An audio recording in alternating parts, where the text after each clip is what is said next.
Kasireddy Rajasekhara Reddy arrest, బేబక్క భయం. బేబక్క అంటే ఎవరో తెలుసుగా, చెప్పాల్సిన పని లేదు కదా మీకు, విడమర్చి చెప్పాల్సిన అవసరం లేని బేబక్క. అత్యవసరంగా రేపు జగన్ రెడ్డి సమావేశం. మన మధ్య అన్నాడు, యారప్ప ఆ రాజశేఖర రెడ్డి యారప్ప అన్నాడు. అదే కసిరెడ్డి రాజశేఖర రెడ్డి అడ్డబెట్టుకుని వేల కోట్ల రూపాయలు దాచుకుని తన ప్యాలెస్లకు తరలించుకుంటాకి కొరియర్ బాయ్గా వాడుకుని యారప్ప కసిరెడ్డి అన్నాడు ఎగతాళిగా. నిన్న సాయంకాలం అరెస్ట్ చేశారు. ఇవాళ మధ్యాహ్నమో సాయంకాలమో ఇంకో గంట అరగంట అటు ఇటుగా జగన్మోహన్ రెడ్డి పేరు చెప్తాడు. అప్పుడు తెలుస్తుంది. యారప్ప యారప్ప అన్నావు కదా జగన్ రెడ్డి గారు, అప్పుడు తెలుస్తుంది మీకు. అబ్బో లిక్కర్ స్కామ్ వేడి మామూలుగా లేదు, వేసవకాలం మంటలు పుట్టిస్తుంది. రాజ్ కసిరెడ్డి దుబాయ్ నుంచి రాజేష్ రెడ్డి అవతారం ఎత్తి దిగగానే సిట్ వాళ్ళు స్వాగతం సుస్వాగతం అంటూ ఎత్తుకెళ్ళిపోయారు. జగన్ భాషలో ఎత్తేశారు. జగన్ అంటుంటాడు కదా ఎత్తేశారని, అట్లా రాజ్ కసిరెడ్డిని ఎత్తేశారు. నేను వస్తా, విచారణకు సహకరిస్తా అని ఆడియో మెసేజ్ పెట్టిన గంటలోనే ఇలా జరగడం, రాజ్ కసిరెడ్డి శంషాబాద్ ఎయిర్పోర్ట్లో పట్టుబడడం.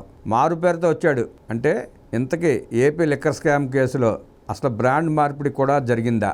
జగన్ గారు మద్యం బ్రాండ్లు మార్చినట్టే నటులను కూడా మారుస్తున్నాడు. మాజీ ఎంపీ విజయసాయిరెడ్డి మీడియా ముందుకు వచ్చి లెక్చర్లు దంచాడు. ఆయన లిక్కర్ స్కామ్లో నన్ను ప్రశ్నలు అడిగారు, అన్నింటికీ సమాధానం చెప్పా అని చాలా సింపుల్గా చెప్పేశాడు. రాజ్ కసిరెడ్డి చాలా తెలివైన క్రిమినల్ అంటూ కూడా కితాబు ఇచ్చాడు ఆయనకి, రెండో కృష్ణుడికి. 2019 చివరిలో తన ఇంట్లో 2 లిక్కర్ మీటింగ్లు జరిగాయని కూడా ఒప్పుకున్నాడు విజయసాయిరెడ్డి గారు. వాసుదేవరెడ్డి, శ్రీధర్ రెడ్డి, మిథున్ రెడ్డి, సత్యప్రసాద్, కసిరెడ్డి రాజశేఖర రెడ్డి ఆ సమావేశాలకు హాజరయ్యారట. ఓఎస్డి కృష్ణమోహన్, ఐఏఎస్ ధనంజయ రెడ్డి రాలేదని, గుర్తులేదని చెప్పబోయి కాదు నేను గుర్తు తెచ్చుకుని మళ్ళీ మీరు సమావేశానికి పిలిచినప్పుడు, విచారించడానికి పిలిచినప్పుడు చెప్తాలే అని చెప్పి నర్మగర్భంగా వచ్చారని, రాలేదని చెప్పకుండా నర్మగర్భంగా దాటేసి జంప్ అయిపోయాడు. ఇక్కడే అసలు ట్విస్ట్ మొదలైంది. విజయసాయిరెడ్డి రాజ్ కసిరెడ్డిని తెలివైన క్రిమినల్ అని తేల్చేశాడు. ఆ రాజిరెడ్డి విజయసాయిరెడ్డిని ఆడ బట్టేబాజ్ అన్నాడు. ఈ బట్టేబాజ్ ఏంటో, క్రిమినల్ ఏంటో, A1 ఏంటో, ఈ భాష ఏంటో, వీళ్ళ మాట ఏంటో అర్థం కాల.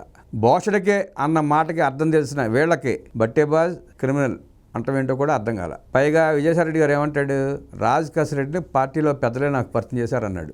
ప్రశాంత్ కిషోర్కు ప్రోటోకాల్ వ్యవహారాలు అప్పగిస్తే ఈయన గారు మాత్రం కసిరెడ్డిని అంటగట్టారంట. అంటే ప్రశాంత్ కిషోర్కి ప్రోటోకాల్ వ్యవహారాలు అప్పగించారంట, విజయసాయిరెడ్డికి ఏమో కసిరెడ్డిని అంటగట్టారంట. దేనికి? దోపిడీలు చేసుకోవడానికి. కసిరెడ్డిని అడ్డం పెట్టి స్కెచ్లు వేయండి, మీరు భారీ స్కెచ్లు వేయండి, ఎక్కడ ఎలా దోచుకోవచ్చో ప్లాన్ చేయండి. ఆ దోచుకుందంతా కసిరెడ్డికి అప్పచెప్తే కసిరెడ్డి కొరియర్స్ని పెట్టి ప్యాలెస్లకు పంపిస్తాడని చెప్పారట పెద్దలు. కసిరెడ్డి వెనకాల ఎవరున్నారో నాకు తెలియదంటూ అమాయకంగా మాట్లాడాడు విజయసాయిరెడ్డి గారు. ప్రభుత్వాన్ని, ప్రజలను మోసం చేసిన కసిరెడ్డి అని కూడా బాధపడ్డాడు. మొసల కన్నీరు కూడా కార్చాడు పాపం. 3 కంపెనీలతో కొత్త బ్రాండ్లు తయారు చేసి అమ్మాడనే సంగతి నాకు తెలియదు అన్నాడు విజయభాస్కర్ రెడ్డి. మిథునరెడ్డి పాత్ర గురించి అడిగితే అది కసిరెడ్డికే తెలుసు, నాకెట్లా తెలుస్తుంది అని చేతులు ఎత్తేశాడు. అప్పుడేమో ఇంట్లో 2 సార్లు మీటింగ్ పెట్టినప్పుడు మిథునరెడ్డి వచ్చాడు, కసిరెడ్డి వచ్చాడు, అందరూ వచ్చారు. ఇప్పుడేమో మిథునరెడ్డి సంగతి నాకు తెలియదు అంటున్నాడు. ఇక కసిరెడ్డి నన్ను కాదు పార్టీని, ప్రజలను కూడా మోసం చేశాడంటూ లెక్చర్లు ఇచ్చాడు. లిక్కర్ అమ్మకాల్లో తాను ఎప్పుడూ జోక్యం చేసుకోలేదట. మరి కసిరెడ్డి వసూలు చేసిన డబ్బులు ఎక్కడికి పోయాయో మాత్రం చెప్పలేదు. అంటే 40 సంవత్సరాల నుంచి ఆ వైఎస్ రాజశేఖర రెడ్డి కుటుంబం, వైఆర్ రాజిరెడ్డి కుటుంబం, తర్వాత జగన్మోహన్ రెడ్డి ఆయన, వాళ్ళు దోచుకున్నవన్నీ విజయసాయిరెడ్డి తెలియకుండా ఎక్కడ దాచారో వాళ్ళకు కూడా తెలియదు. ప్రతి పైసా విజయసాయిరెడ్డికి తెలుసు. వాళ్ళు కొన్న ఆస్తులు, దోచుకున్న సంపద, ఎక్కడ ఎట్లా ఇన్వెస్ట్మెంట్ చేశారో విజయసాయిరెడ్డి తెలియకుండా ఎలా ఉంటుంది? ఆయన ఇవాళ ఏదో నమ్మించి మోసం చేసే ప్రయత్నం చేయడం తప్ప, అరవిందో దగ్గర 100 కోట్ల అప్పు ఇప్పించారని, డికాట్, ఆదాన్ కంపెనీలకు కూడా అప్పులు ఇప్పించారని గొప్పగా చెప్పాడు. మళ్ళీ పిలిచినా వస్తానని సిట్ అధికారులకు హామీ కూడా ఇచ్చాడంట. మీరు ఎప్పుడు కావాలంటే అప్పుడు పిలవండి, నేను వచ్చేస్తాను, ఇట్లాగే కాకమ్మ గారు చెప్పి వెళ్ళిపోతూ ఉంటాను. కానీ అన్నిటికీ సూత్రధారి కసిరెడ్డి మీరు గట్టిగా నొక్కితే మిథునరెడ్డి పేరు చెప్తాడు, మిథునరెడ్డి కూడా కొంచెం నొక్కితే జగన్మోహన్ రెడ్డి పేరు చెప్తాడు, కేసు క్లోజ్ అయిపోద్ది, మీరు అరెస్టులు చేసుకోవచ్చు అని చెప్పి నర్మగర్భంగా చెప్పి వెళ్ళిపోయాడు. చివరిలో పెద్ద డైలాగ్ వేశాడు, ప్రాంతీయ పార్టీలో నెంబర్ 2 స్థానం ఉండదు, అధికారంలో లేనప్పుడు అన్నీ నేనే చూసుకున్నా, అధికారంలోకి వచ్చాక ఆ స్థానం మిథ్య అని నాకు మెల్లిగా అర్థమైంది. నన్ను జగన్ రెడ్డి వెన్నుపోటు పొడిచాడని చెప్పి బాధపడ్డాడు. జగన్ రెడ్డి వెన్నుపోటు పొడిచాడంట విజయసాయిరెడ్డిని. 2వ స్థానం నుంచి 2000వ స్థానానికి పడిపోయారని వాపోయాడు. ఎవరంటే భజన బృందం అంటాడు. వైసీపీలో ఎన్నో అవమానాలు ఎదుర్కొన్నాడంట. కోటరీ వల్లనే పార్టీ వీడానని కన్నీళ్లు పెట్టుకున్నంత పనిచేశాడు. తన ఛానల్లో తన మీదే విమర్శలు చేశారని ఆవేదన వ్యక్తం చేశాడు. తన ఛానల్ అంటే సాక్షి పెట్టింది నేనే, ప్రారంభించింది నేనే, నడిపించింది నేనే. అట్లాంటి నా ఛానల్లో ఆ కేఎస్ఆర్ అని ఒక ఆయన ఉంటాడు, ఆయన నన్ను ముసలాడంటే ఎద్దేవా చేస్తున్నాడు, రంగేసుకుంటే మొహంతో ఒకే రకంగా ఉంటుంది, అట్లాంటి మనిషి కూడా నన్ను ఎద్దేవా చేస్తాడా అంటూ పాపం వాపోయాడు.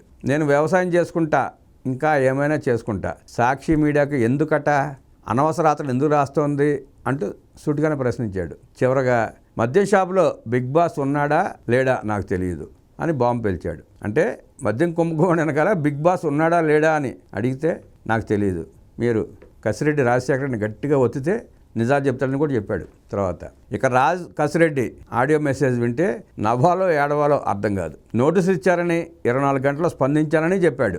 ఎందుకు రమ్మంటున్నారో, డాక్యుమెంట్స్ ఏమైనా తేవాలా అని అడిగానంటూ అమాయకంగా మాట్లాడుతున్నాడు. తాను విచారణకు సహకరిస్తానని చెప్పాక రెండో నోటీస్ ఇచ్చారట. ఆయన విచారణ నేను సహకరిస్తానని చెప్పినా కూడా రెండో నోటీస్ ఇచ్చారంట. మీడియాలో తనపై తప్పుడు ప్రచారం జరుగుతోందని ఆవేదన వ్యక్తం చేశాడు. ఏం తప్పుడు ప్రచారం చేశారు, ఎవరు చేశారు?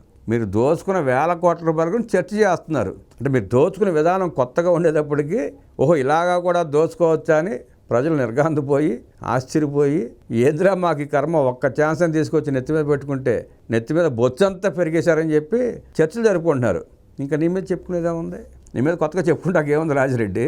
నేను లేని టైంలో నా తల్లికి నోటీసులు ఇచ్చారని చెప్పి బాధపడ్డాడు. ఇస్తారు కదా మరి. నువ్వు తప్పించుకుని పారిపోతే నోటీసులు తీసుకుని కూడా నువ్వు అటెండ్ కాకపోతే ఇంట్లో ఎవరుంటే వాళ్ళకి నోటీసులు ఇస్తారు. సహజం కదా అది. సాక్షిగా పిలిచి అరెస్ట్ చేయాలని చూస్తున్నారని లాయర్లు చెప్పారంట. సాక్షిగా నేను పిలిచారని ఎవరు చెప్పారు? నువ్వు సాక్షి కాదు కదా, నువ్వు కూడా నేరస్తుడివే. దాంట్లో నువ్వు కూడా పిన్ పాయింట్వి, నువ్వు ఆ నేరంలో పిన్ పాయింట్వి. నిన్ను కేంద్రంగా చేసి అందరూ డ్రామా ఆడారు. మీ బిగ్ బాస్ ఆడుకున్నాడు, మీ బిగ్ బాస్ నొక్కేశాడు. బిగ్ బాస్ తెలియకుండా నువ్వు కొంత నొక్కేశావు అని చెప్పి చర్చ జరుగుతుంది. అందుకే హైకోర్టులో పిటిషన్ వేసాడంట, సాక్షి పిలిచి అరెస్ట్ చేస్తారని భయంతో. న్యాయ సలహా తీసుకున్నాకే విచారణకు వస్తానని కూడా చెప్తున్నాడు. ఇక్కడే అసలు పంచ్ డైలాగ్ పేల్చాడు. విజయసాయిరెడ్డి ఓ బట్టేబాజ్ మనిషి అంట, ఆయన చరిత్రను అందం ముందు పెడతాడంట. విజయసాయిరెడ్డి బట్టేబాజ్ అయితే A2 విజయసాయిరెడ్డి A1 ఏమవుతాడు కసిరెడ్డి? నీ కసి బట్టేబాజ్ అంటూ విజయసాయిరెడ్డి మీద చూపిస్తున్నావా, బిగ్ బాస్ మీద చూపిస్తున్నావా? అప్పటి వరకు తన గురించి ఒకవైపు వార్తలు రాయొద్దని మీడియాను కోరాడు. అంటే మాకు దొరికిన మేము దోసుకుంటాం, మేము తినేస్తాం, మా గురించి మాత్రం మీరు రాతలు రాయొద్దు, మీ ఇష్టం వచ్చినట్టు చర్చలు పెట్టదని చెప్పి ఓ రకంగా సున్నితంగా వార్నింగ్ ఇచ్చాడు మీడియాకి. ఇక అరెస్ట్ అయ్యాడని తెలవగానే బేబక్క భయంతో బెక్క అలర్ట్ చేసినట్టుంది. బేబక్క ఎవరో చెప్పాలో మీకు అవసరం లేదు కదా. మీకు తెలిస్తే కామెంట్లో చెప్పండి ఎవరో బేబక్క. కసిరెడ్డిని అరెస్ట్ చేశారని తెలియగానే బేబక్క అలర్ట్ అయిపోయి బేబక్క భావన అలర్ట్ చేసింది. ఇంతలో జగన్ రెడ్డి తాడేపల్లిలో పొలిటికల్ అడ్వైజరీ కమిటీ మీటింగ్ పెట్టేశాడు హడావుడిగా. ఇవన్నీ తెలియగానే జగన్ రెడ్డి తాడేపల్లిలో పొలిటికల్ అడ్వైజరీ కమిటీ మీటింగ్ పెట్టేశాడు ఏకంగా. అంటే సన్నద్ధం చేసేస్తాడు అందరినీ, ఎప్పుడైనా లేపేయచ్చు, ఎత్తేయచ్చు, మీరందరూ సిద్ధంగా ఉండండి. ఆ మధ్య అనంతపురం జిల్లాలో వచ్చాడు కదా ఓదార్పుకి అని చెప్పి, మనిషి 2000 ఇచ్చి తీసుకొచ్చాడు కిరాయమోహల్ని.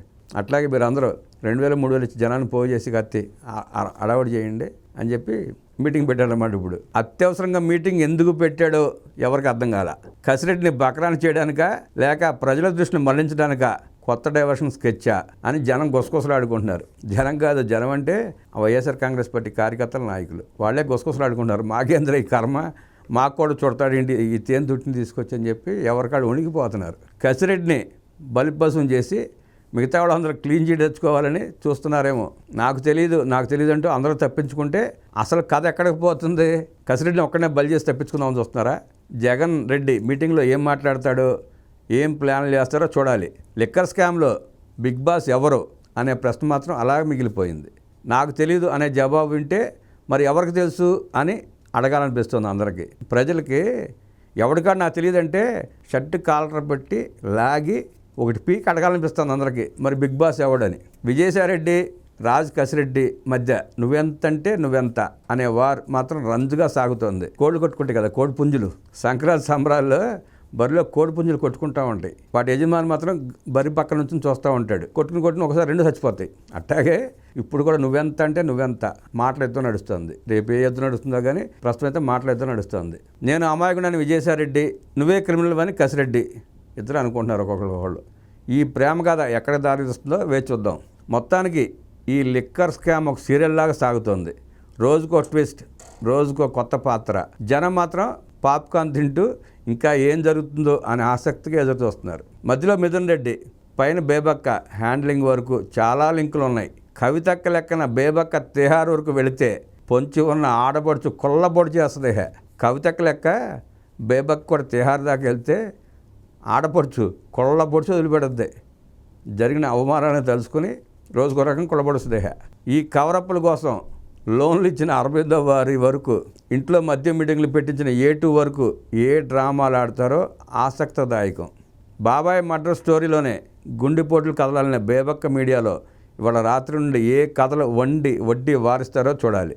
రేపు జగన్ గారి మీటింగ్లో ఏం జరుగుతుందో చూసి ఇంకొన్ని జోకులు పేల్చుకుందాం సాయంకాలం నుంచి.